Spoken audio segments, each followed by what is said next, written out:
This video has been made possible by Paradox Interactive. Join the official Stellaris Discord server using the link in the description below. Welcome once again to Stellaris for Console 101. Last time we were talking about the planetary side of the economy, and this time we're going to be talking about the space side. That's right, there is a world to discover and a world to claim, and that's exactly what we're going to be doing today. Claims completely replace the old outpost system, where we would place a starbase somewhere, and then the range of said starbase would take up a certain amount of systems, and we would then grab that. We would have to pay a certain amount of influence for that, and the further it was away, the more expensive it was. That system has been completely thrown out of the window and has been replaced with the system claim system. So what is the system claim system? Well, allow me to illustrate to you. Let's grab this here construction ship that is sitting over in this particular system. And as you can see, there is quite a lot of area down here that we can still claim. Now, in the past, I would put down an outpost, say, in this particular system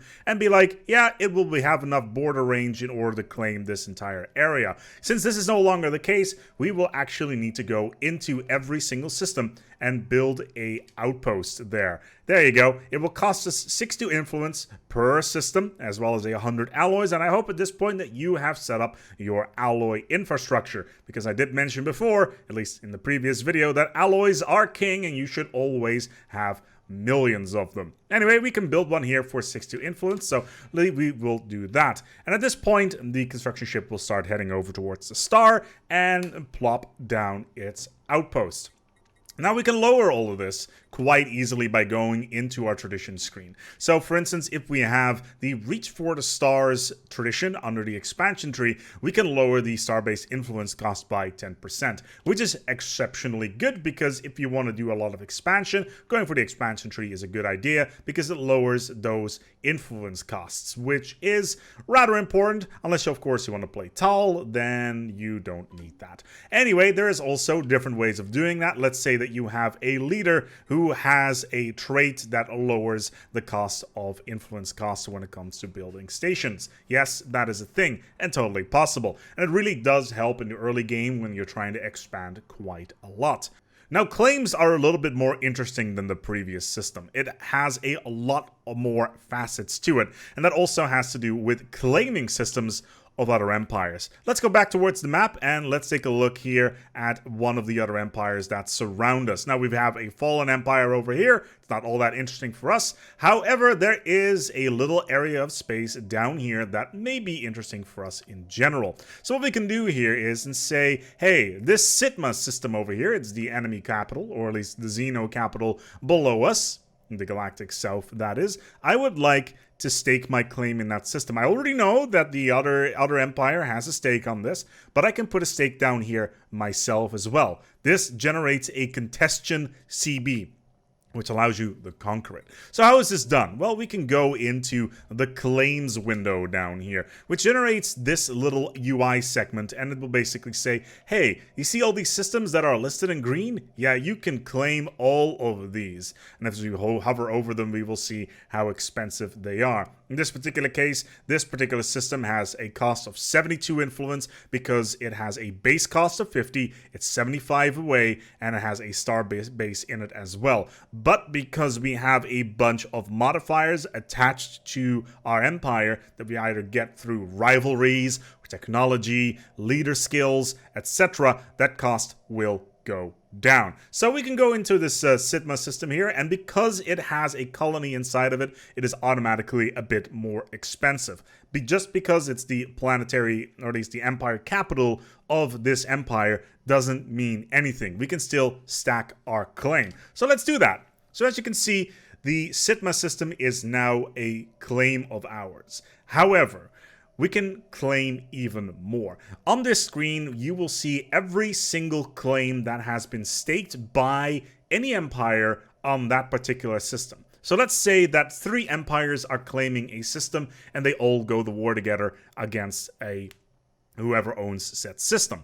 So the empire that has the highest amount of claims on said system will win the actual territory once the war is done. At least if you win, of course. In this particular case, there's only one, which is the aliens here, and we can just put another claim down. Or 3 claims, or 4 claims, or 5 claims. Whatever is the highest necessary. Always make sure that you have at least 1 claim on a system, and just to make sure that you can get it. And then we just hit the left stick. And we are on PlayStation, of course, and we set the claim, and it will automatically be detracted from our influence count. Now, we can go to war right now and basically say, hey, I want to go to war for this system, and we will stake our claims. So let's say we go to our contacts list here. What is this alien empire called? It is, of course, called the Cinemas Union because they're named after their capital system for some reason. We deselect the other primitives and fallen empires, so just to make the interface a little bit easier to navigate, we go to them. We go for war if we can. At the moment we cannot because we've already taken some systems from them before, but in about a year's time we can, and then we can go for the Conquest CB and take said system. So now that we've taken a look at how the Empire expansion mechanics work, as well as the claim system, it's probably a good time to take a look at what we can do with the space itself. It is free real estate after all, so we are going to need to do something with that. We need to build ourselves a house that floats in space. A starbase, maybe. A station. No, that's what we're going to be talking about right now. The stations have been overhauled completely. The way ships are built is completely different as well. Previously, you would go to your planets, and then you would have to navigate through the UI and try to get to the relevant area to build your ships. This is no longer the case. Instead, ships are built in stations. Now, what we can do, for instance, is say, hey, I want to build a station somewhere. Let's say that we want to build it on a nice little choke node like this one. We select the station, very straightforward, and we hit the upgrade button that so nicely flashes on our screen right here, and we will automatically upgrade it. It will cost us 134. It really depends, of course, on what kind of technologies and modifiers you are running, but there is a cost involved, and that will bring it to the first stage, which is the starport. Now, I've got a starport up and running over here.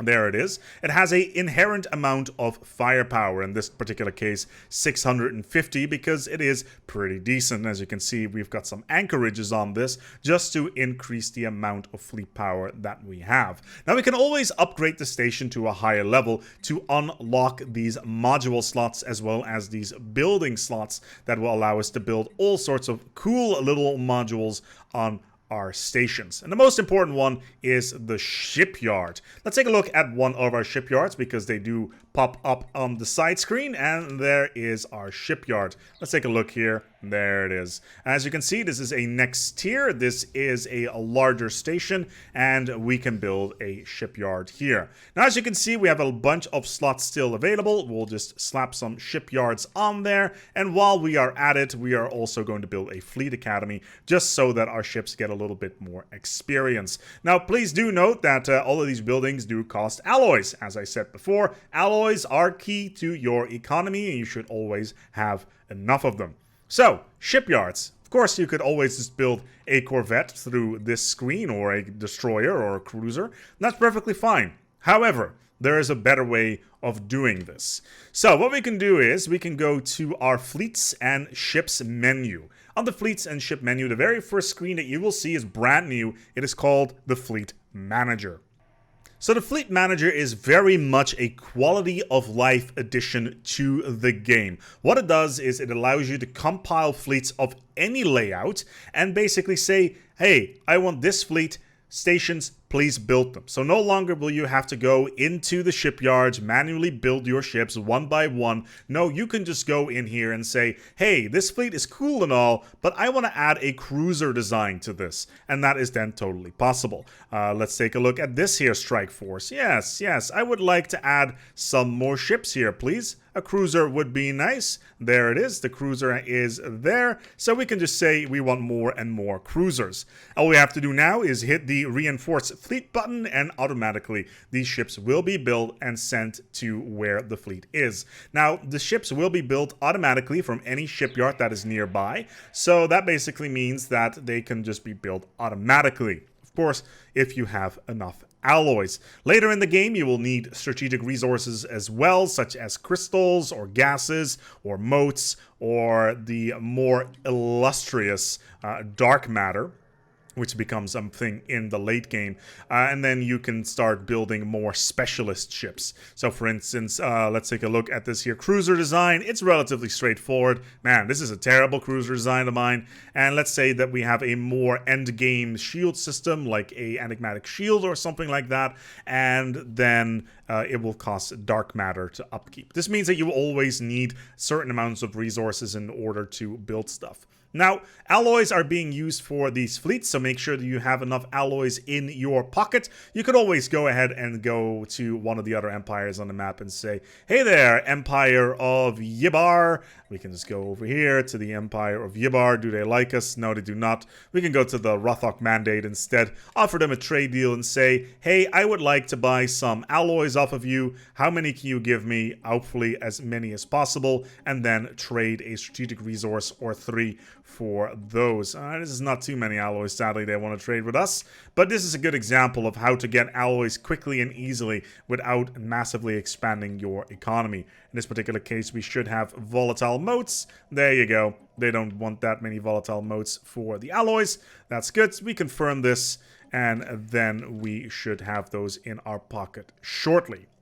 But that's not the only thing that we can do in space. All of our stations are, of course, upgradable, but we still have other things to look at. And that is trade routing and trade value. That's right, trade value is not only just on planets, it is also in space. Now let's take a quick look at a brand new overlay here on the map mode screen, which is called the Trade Route Map Mode. Oh my, isn't that amazing? So here is the trade route map mode. The trade route map mode basically shows us where trade is coming from and where it is going to. So right now, all trade is being funneled to our capital. All trade will always be funneled to our capital in any case. And they will basically move from A to B to C to D. And it goes through all of these lines. Now, we can only collect trade value as long as we have the right type of station nearby. So for instance, let's take a quick look here at this here starbase. This starbase has a special building called a trade hub. A trade hub basically says, hey, I find trade in this area, and then I will collect said trade value and then basically funnel it back next to the next point in the line, all the way back to the capital, where it will be processed into whatever our trade value commodities are being turned into, whether it's wealth or consumer goods or unity. That is completely up to you. If you don't know what I'm talking about here, I very, very strongly want to refer you to the previous video where we talked about this mechanic. Now, sometimes you will get into towards a situation where you're just like, okay, well, my system over here can't really send trade value over here because there's an alien empire in the way. How do I deal with this? Well, the gateways, which is a new system in the game, allow you to send trade value through them. Therefore, in the very late game, it's usually a good idea to have gateways all over the place, because then all you have to do is set one station near a gateway that has all the trade value modifiers. So let's take a look here. I believe Ambor has some of this stuff. Note, this is a anchorage station. It is actually Deneb.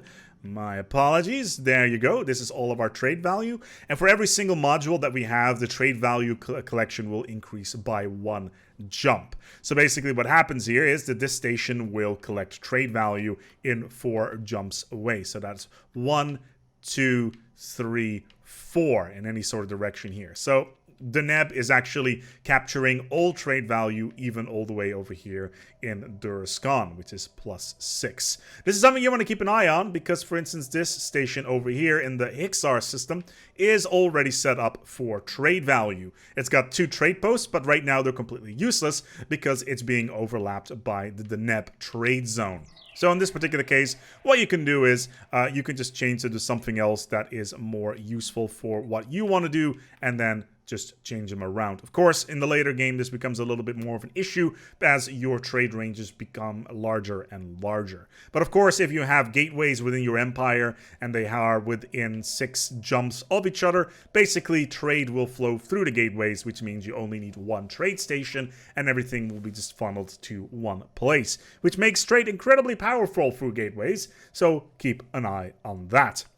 Let's talk piracy, shall we? Piracy is a new mechanic within the game that basically says, hey, we are pirates, we are going to hang out over in towards this system, and we are basically going to sit here and basically take all the trade away. And that is totally understandable. You know, a man's got to eat. You need to get some trade value in.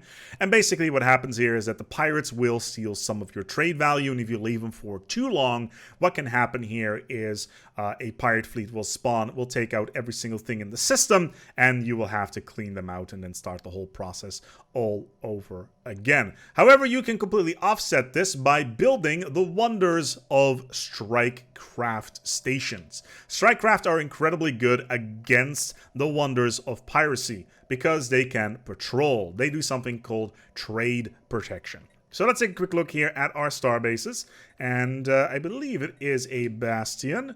Let's take a look here. That is a, yeah, there it is. It's a hangar bay. So a hangar bay basically generates the wonders of trade protection as well as trade protection range. So you can see here on the right side of the screen, there is an indicator of such. The more of these you have, the more the trade protection will go up, as well as the range of the station. And once again, this works through gateways as well, where you can just build one hangar bay full of ships on a station and basically just squeeze all of these modules full of hangar bays and have them hang out near a gateway, and they will protect your entire empire from piracy throughout the game. Very important to make sure that you have enough trade protection. If you don't have access to the wonders of the attack craft just yet, you can basically say, hey, I want to set my ships on patrol, and you can totally do that. So let's quickly go over towards our fleet down the south here. We can select the patrol option and then select a destination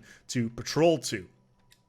And then automatically our ships will start patrolling this route and they will suppress piracy. As you can see, there's a little suppress piracy indicator here, which means that they will suppress 318 fleet power worth of piracy every single time they move through a station, through a system. As soon as they've moved through a system, however, the piracy will go back up. So make sure that you've got proper patrol routes to take care of these pirates and that your trade keeps flowing because, as they always say, the spice must flow. But yeah, that is a general overview of trade routing. There is only one more thing, and I do hope that I've got this set up properly. I have to take a quick look here. Okay, it's not, sadly, because I've already fixed it in this particular version. What you will sometimes find is that you take over a system. Happens all the time, and you need to set some trade routing here. What you can do is go into the map mode and go to the trade route menu. As you can see, this station already has been conquered earlier on and has already set up a trade route towards the next node. You always want to make sure that you go towards the next node, by the way, and not all the way home. Otherwise, the trade route will be too long and too much piracy will pop up. So what we can do is we can select this here trade hub in this particular system, and we can basically say, hey, we can redirect all of this here stuff to, say, this system over here. And then it will automatically move over here. So what you would sometimes will see is that on the right side of the screen, your star bases, they will have a little trade icon next to them because it means they are not connected to the network. Keep an eye on that. If you're confused about what the icon is, that's what it is. You need to go into the trade map mode and basically connect your stations to the system in order to make sure that everything runs nice and smoothly. So this has been a general overview of how trade works in space. The new claim system influence shipyards and, of course, piracy and patrolling. If you have any questions, feel free to put them in the comments below or on the brand new Discord server, the official one for Stellaris that I implore you to join because I am there as well. And if you have any questions, feel free to reach out. Thank you so much to Paradox Interactive for making this video possible. In the meantime, we're going to go and wrap it up here. There's one more video coming. It is going to be about robots and how they work and also how their economy is settled, because it's a little bit easier than the joys of standard empires. Thank you so much for watching, and until next time, take good care of yourselves, and as always, each up.